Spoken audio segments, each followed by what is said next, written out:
Good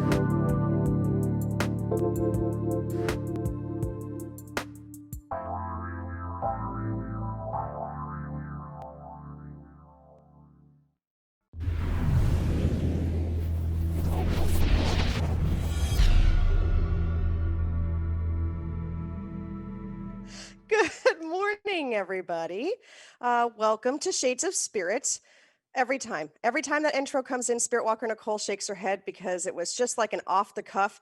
Well, if it ain't fun, we're done. Every And by time golly, though, I that oh stuck. That man. absolute stuck. So sometimes in the morning, she hears her voice say that and she's like, oh my lordy. So welcome. We are really excited today, guys, because we're going to be talking about the Ouija board, aka talking board, spirit board. I love it. I love it. You can see I've got all of my garb out. We are ready because it's paranormal month. It So is. why not talk about this topic this month? I'm super excited about it. I've done a lot of research on this. I geeked out a little bit. I know She really weird did. things about this board that I'm going to share with you today.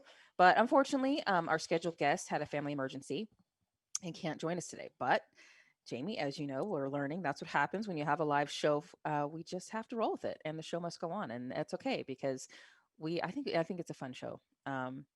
But before we jump into Ouija boards, and I can't wait to tell the people about our October specials and how they can book with us. Absolutely. Okay, so you all are, hearing more and more, and we're starting to put more out there about my new show, Eye of Soul Radio, that's going to start next month. I actually will be on Dr. Pat's show this coming Wednesday at 11 a.m. So tune in to Transformation Talk Radio for that, where we're actually going to discuss the show. What is my idea, the concept of it? Where do I want to take it? It's going to be a little bit different than where we're at now. And in celebration of that, I'm doing an $88 special for a 1 hour reading for the month of October. Now, you could do an $88 private reading with just myself, or for $150, you can book with Spiritwalker Nicole and myself, which is still a $26 saving for an hour reading. Also, we have our Release and Intentions workshop coming up this coming Saturday, and that is going to be a place where we get together. We talk about releasing energy, being able to move into 2021 in a higher vibration, which is why the topic is archangels. So Spirit Walker Nicole and our intern LaShawn are going to be doing some in-depth discussions on certain archangels that we can call on to finish off 2020 and move in a positive light for 2021. And I also have 2 spots open for my Reiki 1 class this coming Saturday as well. It is at 10 a.m. Pacific Standard Time and will end about 3 o'clock, because my guides keep talking about how we need more healers. We need to be able to heal the world, heal ourselves, heal animals, heal the universe with the plants. And we're able to do that as a collective. And so I've been offering more and more of that training as well. I am a Reiki master to boot. So those what's going on now, Spirit Walker Nicole. Damn, we're busy. We're We're very, everywhere. we are everywhere all the time. All right, so let's go. Let's get into this. I'm Okay, excited. cool. So, um, the Ouija board. So it dates back all the way into the 1880s. And Jamie, remember last week when we were talking about the Fox sisters and how physical mediumship sort of gave rise to the spiritualist movement? Well, the Ouija board was kind of born in that same time period. If you think about it, the Civil War was ending and people were looking for answers. During that time, everyone, and I mean everyone, seemed to know someone who had passed as a result of the war, and they wanted that connection, that message, that final goodbye. And these talking boards started popping up in spiritualist camps. And what was funny is the interesting fact is that people wanted a faster way to communicate with those who have passed. And that's why the Ouija board was becoming so popular, because Mhm. as opposed to like waiting for the knocks and the raps that the Fox sisters introduced, people wanted it faster. And it's the same today. Like, your cell phone is never fast enough. We need 5G, we need 6G. I don't know if that's a thing, but we need it. People want things faster and they don't like waiting. And I found that interesting. It's true, though. I mean, if you think about it, we want it now. Yeah. Kids want it now, right?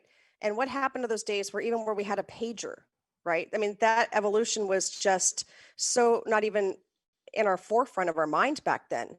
But to have the interest and have the Fox sisters coming out and some of these other spiritualists who are coming out with different unique ways for physical mediumship to work, like we talked about last week. So if you missed that, go back and listen to it.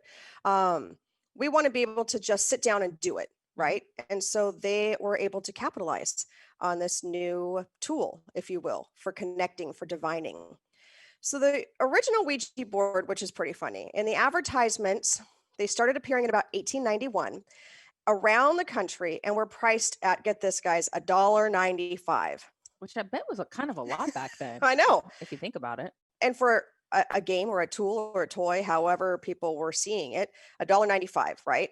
And today there are millions upon millions, if not more, of these talking boards out in circulation across the world.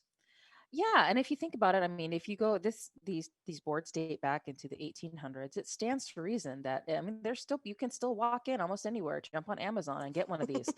I even heard hundreds of millions. I don't know. I mean, I don't know if they track those and things I'm like sure that, they but do. They got their little checklists out there yeah, and but these boards are everywhere. hmm But I see them most obviously around October. That's when you start seeing the stories or hearing the, oh my God, this happened to me once with the, I will never touch it again, or whatever. We'll get into that a little bit later, but it absolutely is around.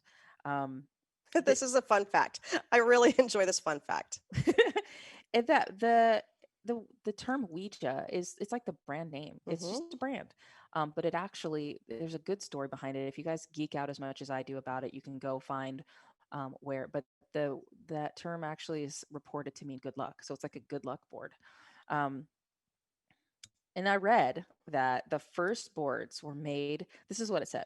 The first boards were made from recycled wood taken from coffins.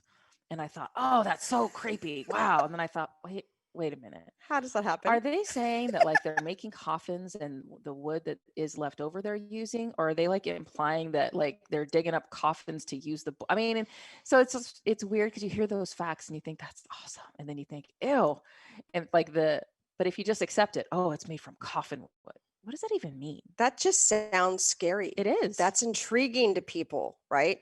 Nowadays, probably not so much, right? But back then, again, what do they do with their leftover wood from coffins, right? And now they're communicating with people that have passed, the dead. So yeah, the creep effect is right in there. The draw is right in there also. But it just goes into the legend hmm and the mystifying oracle board. Yep. Like it's part of the story, which you either are fascinated by or repulsed by. And if you're repulsed, you're probably not listening to us today. Or you're in fear. Yeah. And that's what we're here to help change that mindset today as well. So, as they're evolving this board, right, in about 1891, they decided that you couldn't get a patent, right? It's hard to get a patent nowadays as well. But back then, they didn't allow you to do, you had to have it work, right? So, if it didn't work in front of the people that it needed to work in front of, you were back to the drawing board, right? So, to obtain the patent, the makers of the Ouija board had to go down to the patent office, right? Can you just imagine everybody packing up their spirit boards or talking boards and be like, all right, we're going down to the patent office today. And we're going to prove this just isn't a gimmick, that this really does work. We want a stamp of approval on here. So they take it down to the patent officer, right? And believing that the makers did not know his name. Okay. So they didn't know his name, asked for a demonstration, asked the board to spell his name. All right, cool. And he was absolutely shocked when his request to provide his name worked. So right then and there, man, he got the stamp out, stamped that approval on that Ouija board, right? Yeah. Hmm. But Hmm. the plot thickens. Yep. So basically, what was cool about that is that the makers of the Ouija board, they were businessmen. They weren't, to my knowledge, they weren't spiritualists. They weren't into, like, they wanted to make money and they saw this working everywhere. That's why they wanted the patent on it. That's why they wanted to circulate it.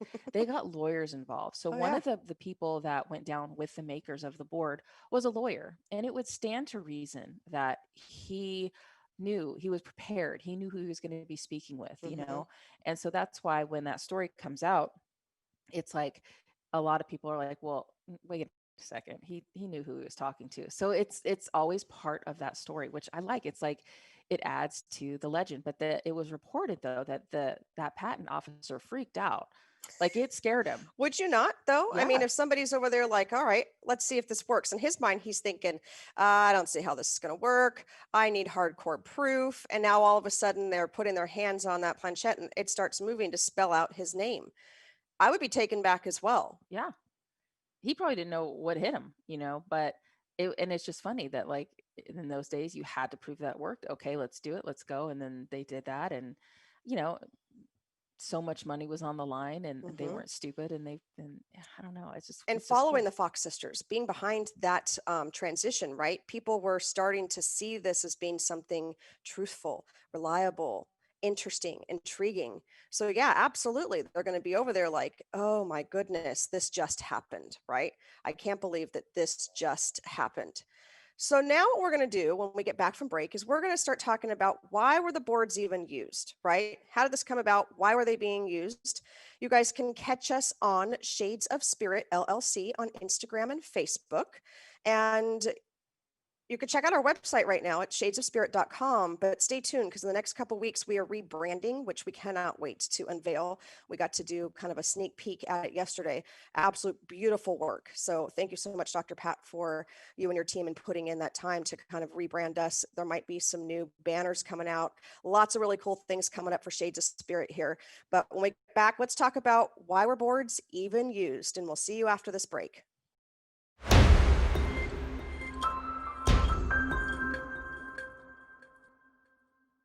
Welcome back, everybody. I was kind of digging The Olivia's music music, I today. know, Yeah, I right? was like, all right, I feel like I'm on vacation somewhere.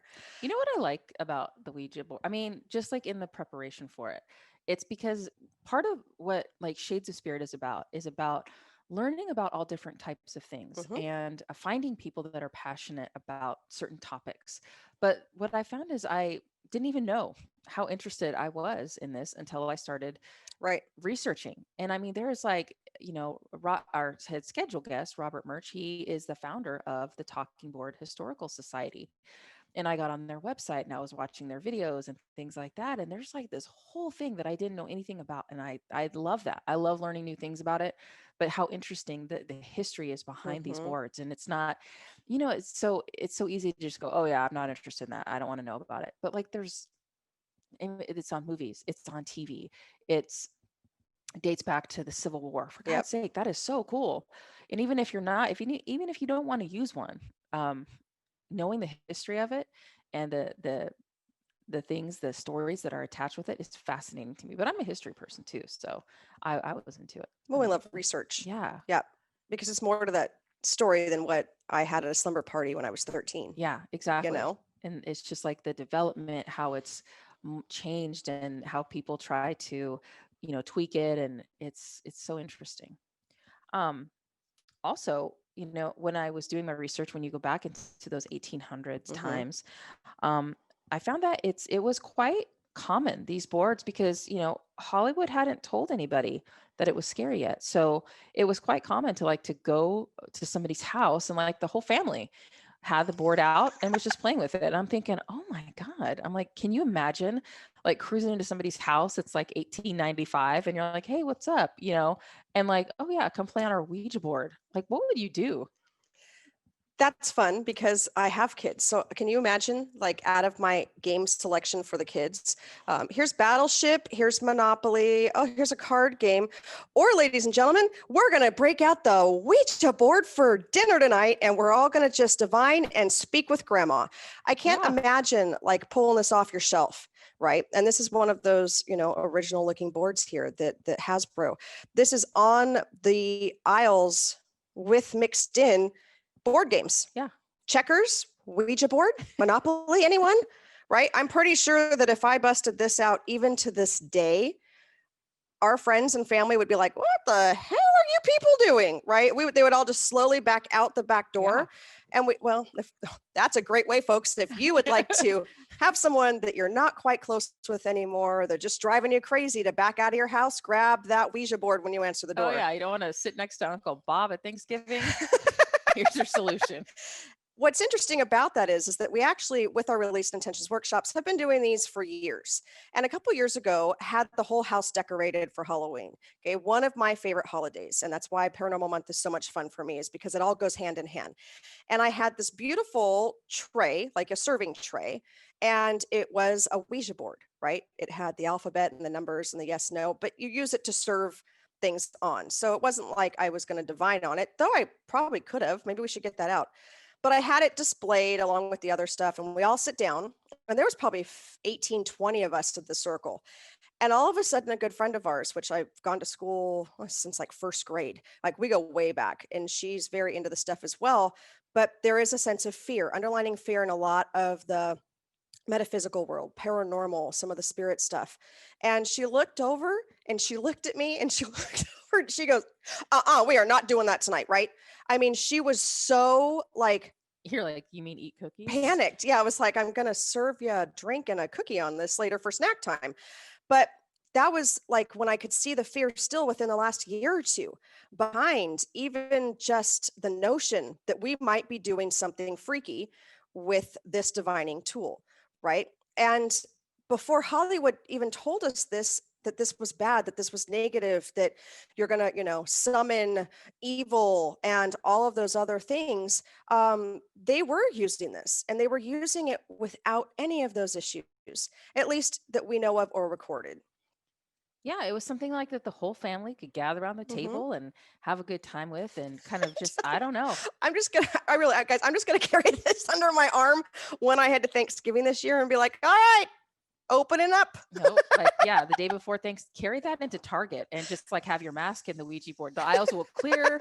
You can get your stuff. Happy Absolutely. Thanksgiving. Yep, yep, yep. But that is where that fear starts to resonate within us, is because of what we have seen out there in the modern day world. Yeah, but it's interesting though. I noticed that because I was looking at Ouija boards sales and trends and things like that, and sales seem to go up when the world is in like a state of flux Hmm. or instability.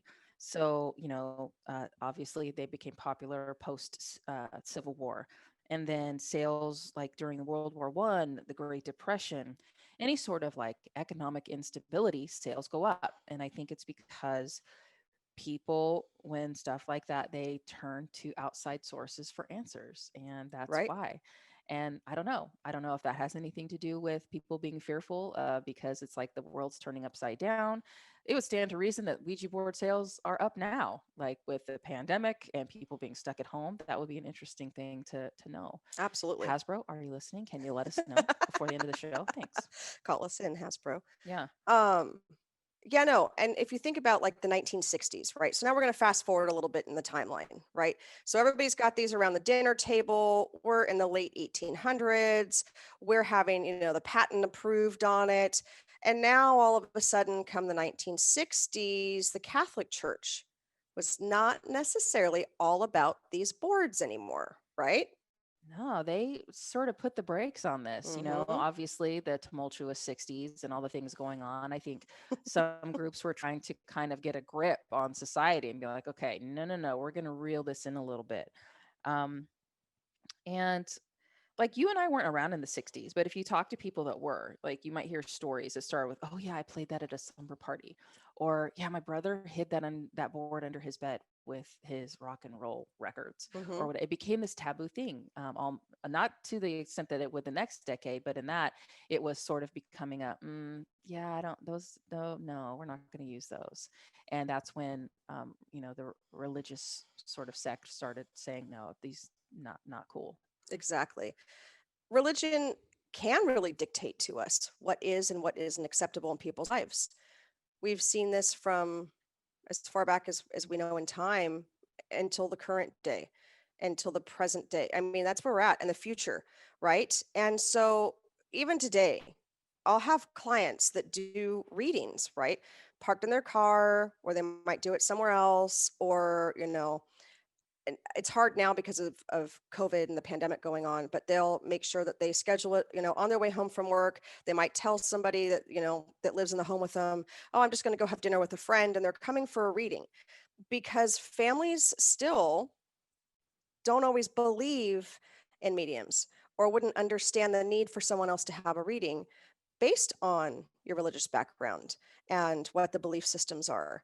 And yet at the same time, they are opening up more. And I've definitely seen an increase in people who are now interested in the spiritual aspect of life, along with having their own faith, their own religious beliefs, which is very nice to see.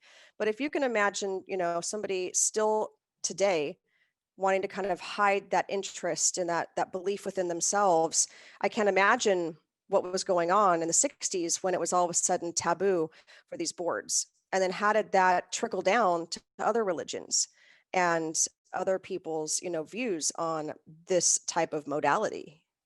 Yeah, and then it's just people, I guess they fear what they don't understand and they're curious about it, but I don't like sometimes they don't want people to know about their curiosity. And so I have that too, where people will come to me and they'll want a reading and we'll start it. And it takes a while for me to get their walls down and be like, hey, it's going to be okay.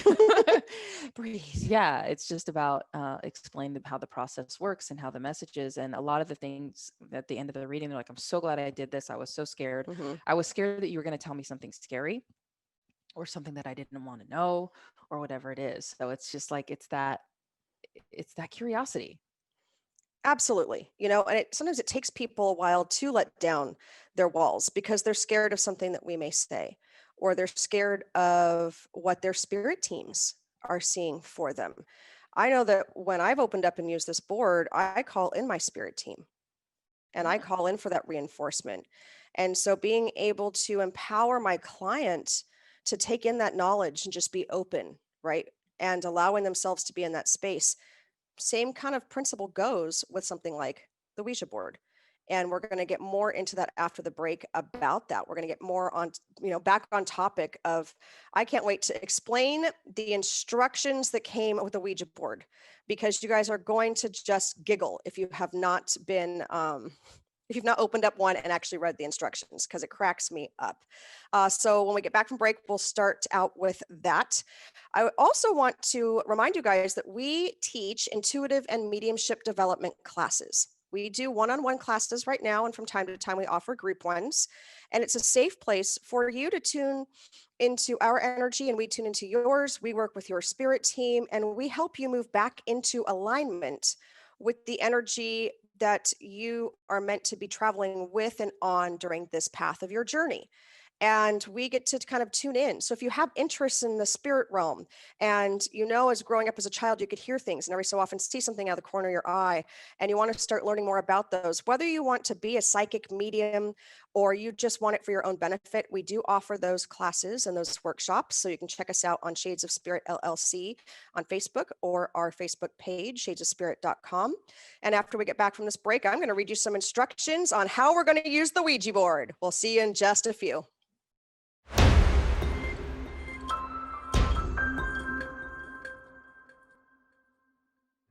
All right, welcome back, everybody. Spiritwalker Nicole is on a good one today, folks. Yes, she is.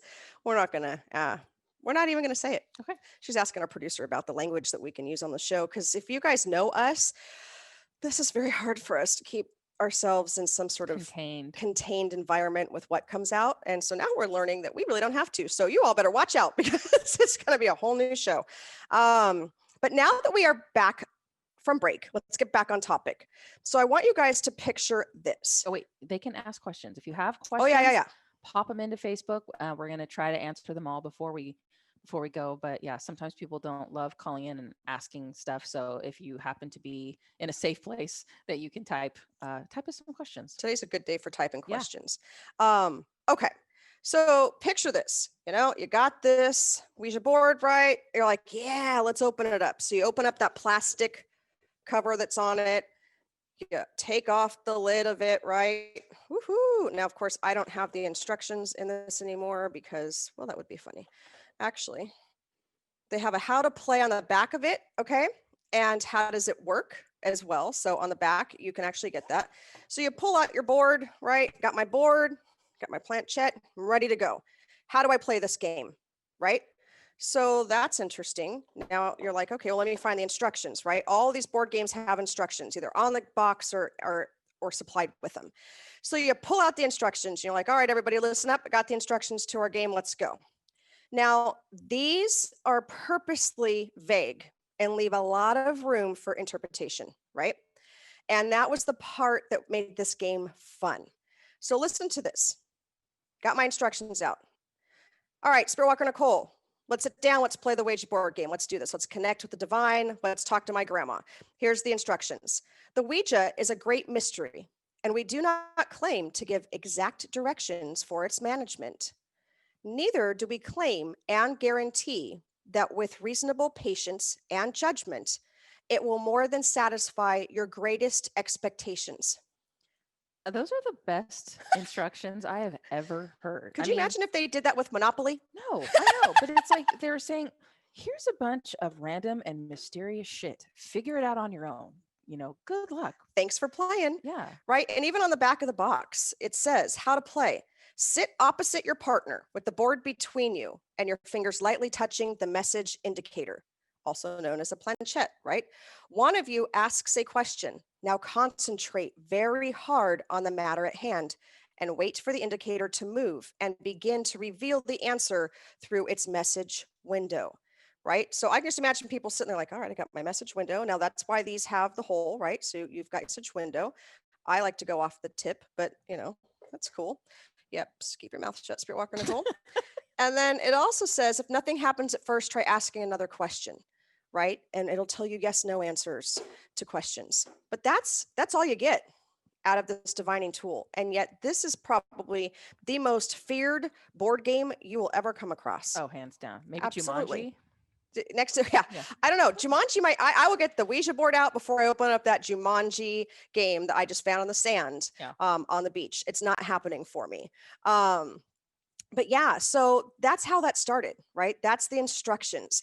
And so people just started trying to make their own rules. And even talking to even our producer, she's like, yo, I did it and I followed the rules. And I'm like, what rules did you follow? Where did you get these rules? Right. Because it's like people make them up as they go. Mm-hmm. And I heard other things like, oh, you can only do it in the dark with 2 candles lit. And it's just like, where is that even coming from? That's right. Where are you getting this? But it's because people left to their own devices will make up rules and okay, this is how we're going to do it. And then it gets interpreted different ways. And that kind of, and that's part of why I love it. I love it because it's like, just, it's all things. It's all these different things. And there's all these made up rules or there's not. And that's how it goes with the spirit world though, as well. Yeah. Right, guys? We have a caller. Do we want to take the caller before we move into? Okay, Olivia, we will take the caller. Okay.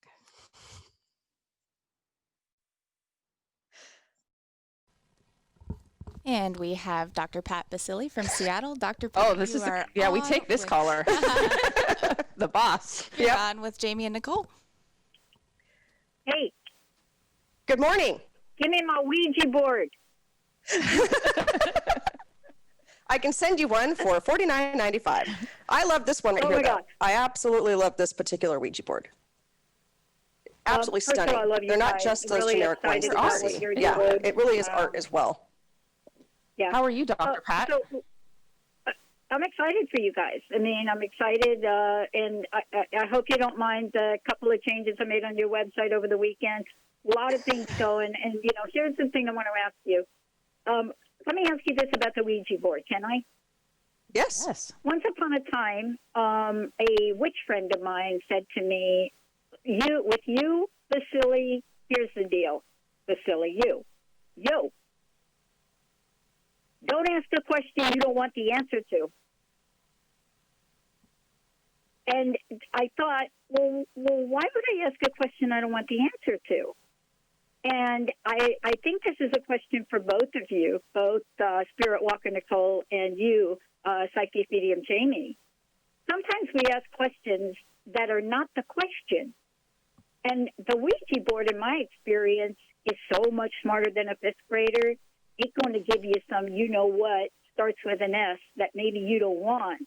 So how do you help people understand those messages? Now, I would imagine you put your gifts together and you look at what the Ouija board says. But sometimes you get an answer that isn't about the question you asked. what's been your experience with working with the big, I call it Ouija board. I'm sure that's not the way you say it. Well, for me, and even in doing research for this, one of the founders of the Talking Board Historical Society, Robert Murch, he says, he advises people, don't ask scary questions. If you don't ask scary questions, you won't get scary answers. And I really like that because it's about empowerment and it's about, and we don't pull this board out too much, just especially in a reading. I don't think we ever have. We do it for demonstrations. People be running out that door get screaming. Scared of it, yeah.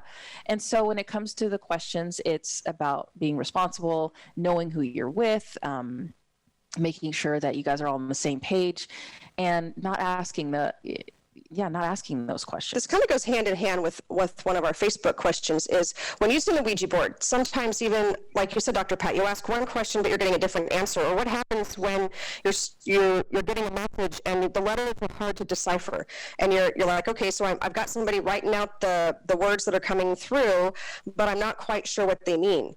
And it's about, you need to ask that direct question. For us, it's about opening up in a circle of protection, love, and light, and knowing that what's coming through is for our highest and best.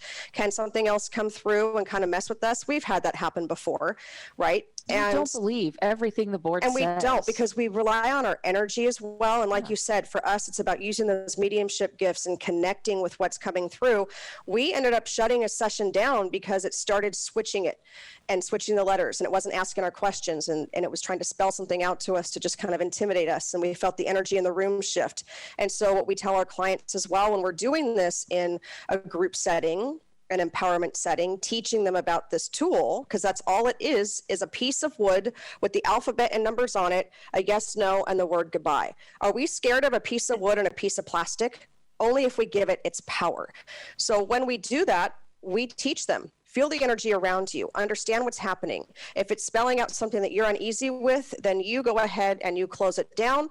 You push it over here. Goodbye. It's the hang up. Goodbye, and then you call back in your spirit team. You call in some archangels. You clear the room. You wish everybody back for their highest and best, and you move on and out of that space. It's like hitting the block or delete button on a troll. It's the same thing. Yep. Yeah. Absolutely. It's the exact same thing. Because people don't understand that they are empowered. Spirit does not have the power over us unless we allow it to happen through different aspects of it. And so we can feed into the fear, or we can feed into the stories that we heard, or not having all of the information, or just watching, somebody else over here who might be thinking a different question. This is also something that happens. They'll think something else, even though the group asked a question. Maybe they're connecting with someone, and so they start answering someone else's question. And it's being in control to know, where did that question come from? Who asked that question? Why are we getting this answer? And again, if you're not comfortable, shut it down. This board, again, like we said, only has the power that you give it. Yeah. Like if something comes out of that board and you want to freak out and like run screaming from the room, that's your prerogative. But at the end of the day, it's like, whatever. Yep. Just hit goodbye and end the session. And if you don't want the answers, don't ask the questions. Absolutely. That goes for mediumship readings. That goes for working with your pendulum. That goes for asking your oracle cards in the morning. If you don't want to hear it, don't ask the question. Mm-hmm. Yeah, because I was watching some of the comments on Facebook by, I know it's LaShawn put it down here, for expressing my opinion. I did Ouija board at P-Town up on the East Coast like a gazillion years ago, and I remember the answer I got. And I thought, I didn't know what I know now, and I certainly didn't know what you're sharing. And so one of the things that you said so important, in the end, we know, don't we? Mm-hmm. Absolutely. All right. Thank you, ladies. Rock on. Thank you. Thank you. All right. I love her. I love Dr. Pat. I know. She's so fun. She's called into our fun show today. I love it. Excited. All right, you guys. So we are going to wrap up this segment. We've got one more. We will, we'll talk about why is this considered a board game, how to get rid of a Ouija board, right? There's been different ways that people suggest doing it. And what I want to get into is where the fear came from, right? I want us to go back to 1973, and I want us to understand how the fear started to get instilled. Obviously, in the 1960s, through that Catholic religion, they started saying no. and then we started to evolve, and then the movies came out, guys. So Yep. it's about Party was reconnecting over. on that as well. So check us out, Shades of Spirit LLC, on our Facebook page. We have some openings left for our Sacred Circle check-in. You get a mini reading. We talk about topics for our show, so much more. Those are only $25, and we only take 10 people. So November is filling up fast, and we will see you after the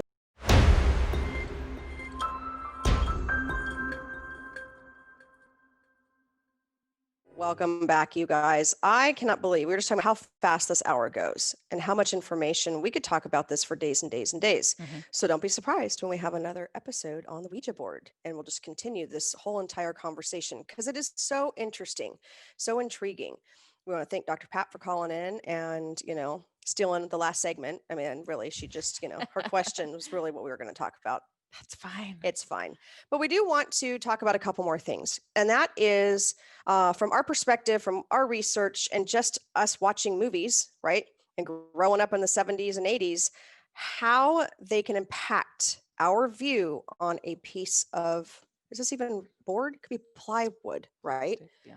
Right? Some of it's plastic, some of it's wood, depends on where you've Cardboard. gotten your board from. Cardboard, and a plastic planchette, right? It slides around.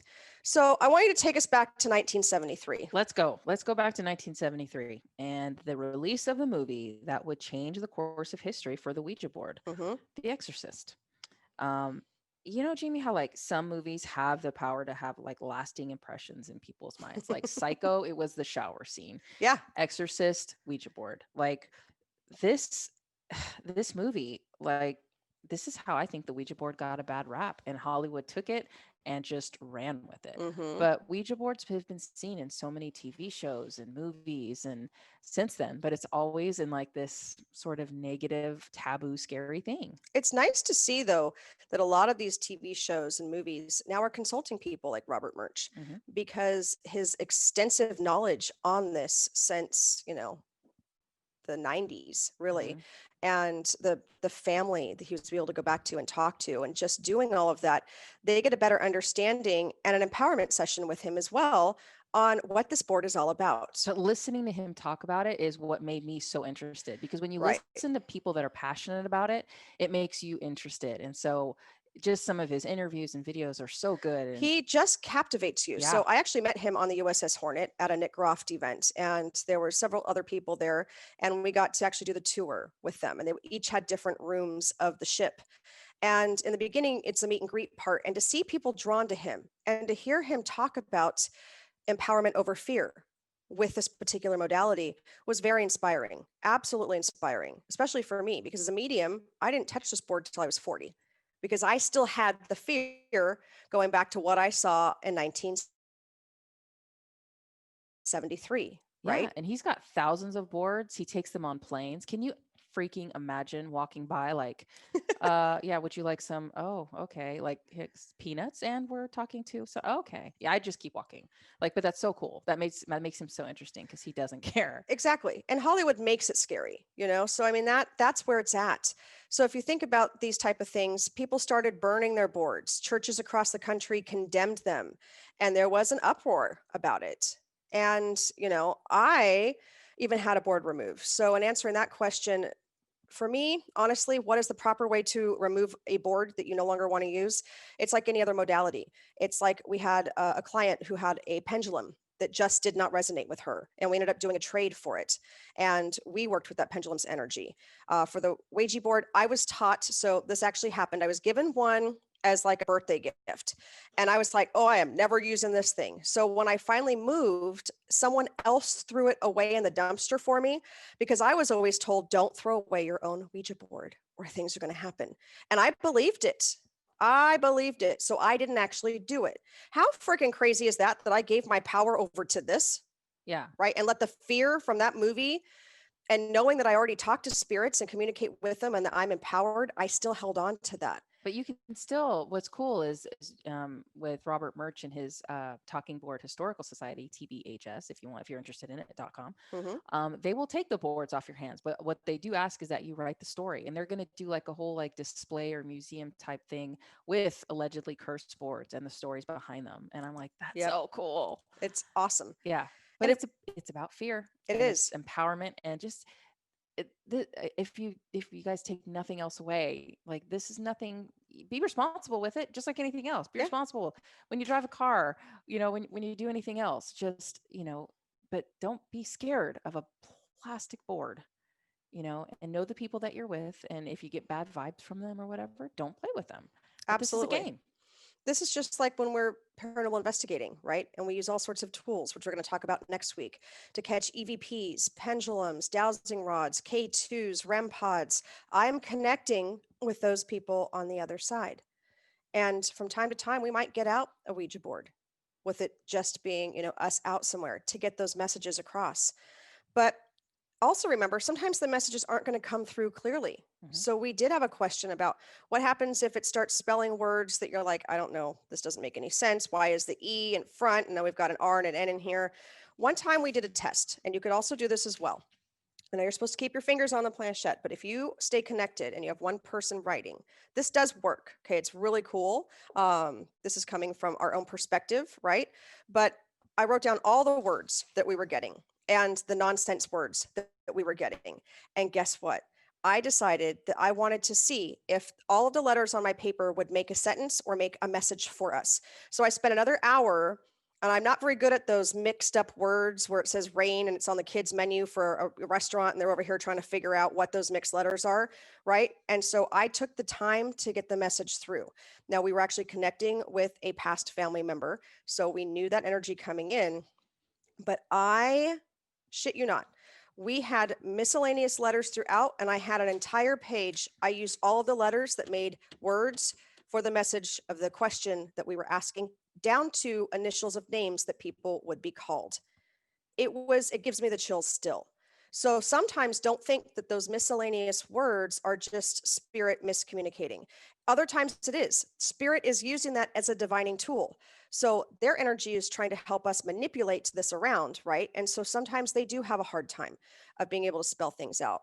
We ask for years, we'll get years down, and then we do research on like the name that we get in the year, maybe the location that they're at. We'll ask yes, no questions. But it's because there's no fear surrounding this anymore because we're empowered. And that's really the big takeaway of this episode, is to be empowered in that space. And so am I saying to you, go ahead, what is the age on here? That's my other 8 and up. question. 8 and up. So am I going to go ahead and give this to my son for his, 11th birthday present? Here you go. Here, probably not. Not because of my fear, but because they're not empowered. They don't understand. They're only going to know from the fear that we put out there as a society through 1960s and the religious beliefs that started, and then the 1970s with the movies, and then shows used this. Shows aren't using this as a happy time, let's connect with deceased loved ones.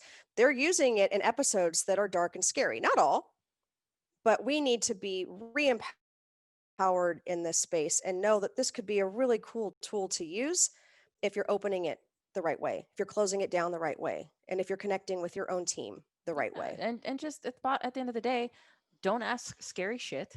Don't believe everything it says, and Hmm. have a good time. Like Absolutely. that's what communicating with the spirit world is about. If you want to believe that it's like for demonic possession oh my god, just don't use it. But Right. if you are empowered and you have no fear and it's fun and it's a good time. So change your perspective if you can. And if you can't, then stay away from it. That's cool too. Absolutely. Join us next week, you guys. We are going to be discussing paranormal investigations. We're going to be discussing different tools that we use on paranormal investigations. We're going to be also talking about how using our psychic abilities and our mediumship abilities almost keep it that we're cheating Mhm. on those investigations that we're out on. And yet it's all about empowering spirit and empowering the homeowner and empowering the space, giving back to the land. We do all sorts of different aspects of that side of it. But I love some of the ghost stories, and we're going to have a couple people call in and tell us a couple of their ghost stories as well. So join us. Remember, I've got an $88 1-hour reading special for the month of October. We have more specials and deals coming up for November and December.